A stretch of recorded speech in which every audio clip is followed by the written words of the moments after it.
ఓం శాంతి. అందరూ మధురమైన ఆత్మలారా,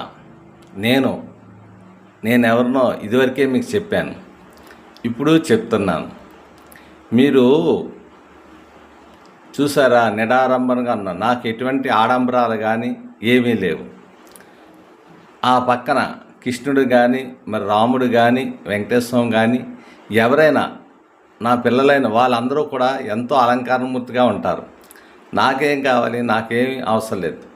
మీరు సంతోషంగా, ఆనందంగా, శాంతియుతంగా, ప్రేమగా ఉంటే అదే నాకు మహా ఆనందం. అయితే ఇందులో మీకు ఒక విషయాన్ని నేను తెలియపరుస్తాను.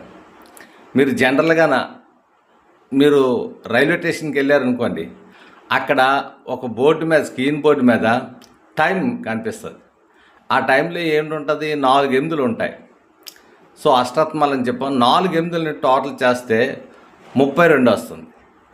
32 వస్తున్నప్పుడు దాని ఈ ముగ్గురు ఎవరైతే బ్రహ్మ, విష్ణు, శంకరులు ఉన్నారో వీళ్ళు పిల్లలు. వీళ్ళ ముగ్గురికి జన్మనిచ్చేది ఈ 2 అంటే తల్లిదండ్రులు వీళ్ళ ముగ్గురికి జన్మనిచ్చారన్నమాట. అందుకే బ్రహ్మ ద్వారా, విష్ణు ద్వారా, శంకరం ద్వారా ఈ 3 కార్యాలు తల్లిదండ్రుల అనుసారంగానే నడుస్తాయి. అయితే తల్లిదండ్రులు వీళ్ళకి పెళ్లి చేయాలి అనుకున్నప్పుడు ఎవరి సంస్కారాలు ఎటువంటియో, ఎవరో హావభావాలు ఎటువంటియో అటువంటి సంబంధాలనే చేకూరుస్తారు. విష్ణుమూర్తికి విష్ణుమూర్తి, బ్రహ్మకి బ్రహ్మ, శంకరునికి శంకరుడు.